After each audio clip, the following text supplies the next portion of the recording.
There was once a hidden island in the heart of Africa, a land untouched by modern time, where the people lived in harmony with nature, farming by day, fishing by dawn. This island, surrounded by the mighty sea on one side and the fierce ocean on the other, was said to be born not from earth and water, but from forbidden love. A love so fierce, so divine, it tore the heavens. And in this island lived a girl whose beauty whispered to the wind, and whose spirit was as wild and free as the waves that lapped her shore. Her name was Aliyah. Aliyah was not like other girls. She walked barefoot, with grace in every step. Her laughter was a song birds paused to hear. She helped the elders in their farms, danced in moonlight with the maidens. And when she sang, even the trees seemed to sway in rhythm. Men, young and old, longed to marry her, but she belonged to no one, not even to herself, as fate would soon reveal. Aliyah was the only daughter of an aging farmer. Her mother died during childbirth, leaving her father broken but devoted. He raised Aliyah with stories and songs, taught her the language of plants and the rhythm of the tides. She grew up strong and wise, with a spirit that mirrored the sea, calm yet capable of storms.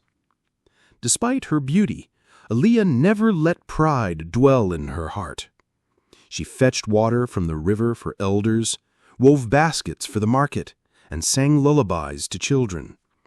And because of this, the hearts of Ile Maji's men beat faster when she passed. Her village, Ile Maji, thrived between the sea and the ocean. Rich soils gave them yam and maize. The waters gave them fish as fat as a man's thigh. But the people never ventured past the dark line in the water, where the tides whispered ancient warnings. For whoever sailed past that line never returned. Children gathered around the elders each night, eyes wide with wonder. "Grandfather, why can't we go far into the ocean?" they would ask. And the old man's voice would lower, his face lit only by the fire. He would whisper, "Because this island was not made for men alone. They say, long ago, the daughter of the spirit of the sea met the son of the spirit of the ocean. She was made of coral and moonlight. He was carved from salt and storm. Their love was forbidden, for sea and ocean were never to mix. But love, love, it has never obeyed rules. They met in secret, on this island, again and again, their bodies and souls entwining until a child was born, neither man nor God, but something in between. An ageless spirit, born of both worlds, who now sleeps in the depths, waiting." One night, Aliyah's father fell gravely ill. His breathing was shallow, his lips parched. The herbs weren't enough. Aliyah remembered an old remedy, a mixture of moon-soaked water and healing roots from the eastern forest. She set out alone after dark, a clay pot balanced on her head, determination in her stride. She reached the riverbank, where the moon cast silver light upon the water. As she knelt to fill the pot, a pair of eyes watched her from the depths. Malik. He had been swimming in the river in his fish form, and when he saw her, something ancient stirred in him. The son of the sea and ocean, born of divine union and eternal spirit, felt something he had never known. Love. She looked up, sensing something, but saw nothing, only ripples. From that moment, Malik returned every night, hiding in currents and shadows just to watch her. Each time she fetched water, sang to the wind, or cared for her father, he watched. He ached to know her, to be near her. And so he took on human form. He arrived in Ilemaji as a lost wanderer, a young fisherman named Kazim from the outside world whose ship was tossed by the boisterous ocean winds and current. Tall, with skin kissed by sun and eyes that shimmered like tidewater, he spoke little but smiled often. The young men hated him instantly. The girls watched him from behind baskets of fruit. Aliyah met him in the market. He helped her lift a bag of cassava. Their eyes locked.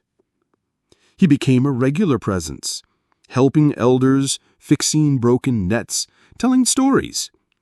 He shared the sad tale to the villagers who asked who he was, of how he lost his direction in the open ocean and later found himself at the shores of Ilemaji, not knowing where he was, but happy to be alive.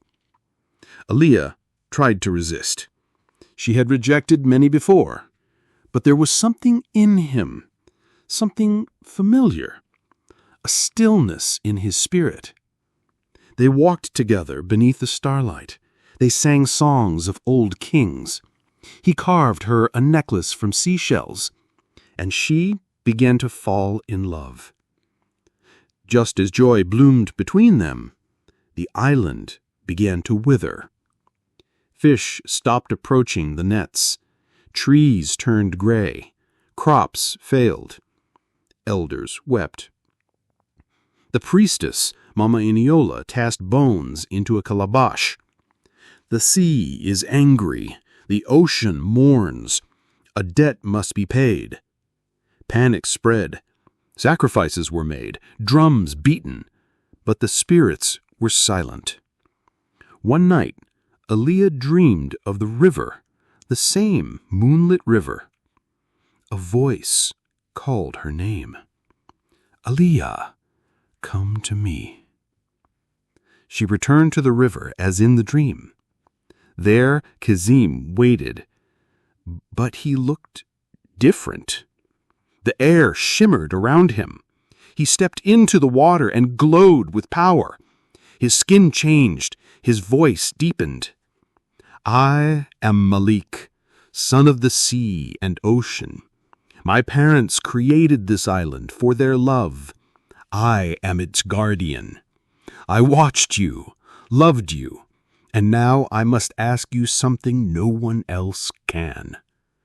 Aliyah staggered back. You lied to me. I did not lie. I only hid because I needed to be sure your heart was true. And it is. The spirits are angry, not just at the people's neglect, but because the island longs for balance, for the union that once gave it life to return again, through us. Aliyah's heart broke. My father is dying, and people are suffering, and you want me to become a myth? Malik stepped forward. If you choose me, you will save them all, but you must leave behind what you know. You will become like me, able to walk the earth and swim the depths, ageless, spirit, but not without loss. Aliyah sat by her father's bed. She held his hand, knowing it was their last night. He whispered, Your mother came to me in a dream. She said the water would take you, but not in death. Go, my daughter. Be the tide that heals this land. Tears fell from Aliyah's eyes as she kissed him goodbye. She returned to the ocean. Malik was waiting. They embraced beneath the waves, wrapped in ancient light. He took her into his arms. It felt warm and welcoming. Bubbles rippled out of her nostrils, but she was still breathing. They kissed.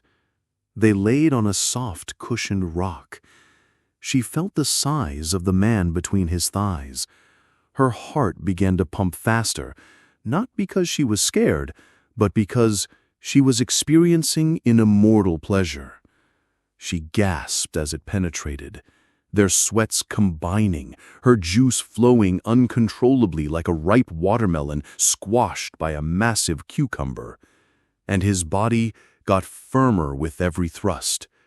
She felt her body change, her skin glowing, her voice echoing like a conch shell. She was now spirit and bride. Thunder roared, the sea churned, and then silence. Aliyah emerged from the ocean, glowing, divine, clothed in pearls and woven tide. Malik followed, eyes burning with eternal fire.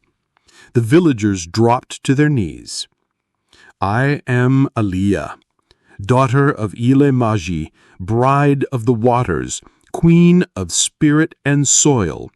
Your land shall live again. She touched the ground. Crops blossomed. Malik raised his hand to the sea. Fishes leapt with joy. Peace returned. Aliyah ruled with wisdom. Malik became her consort, guardian of the deep. Some say they still walk the shores on moonlit nights. Some say the river sings when their names are spoken. But all agree, Ile Maji lives because two souls dared to love beyond the bounds of nature. And in that love, the island was reborn. And so, in the heart of Africa, there lies a village where sea meets soul, and love writes its name upon the tide. Her name was Aliyah.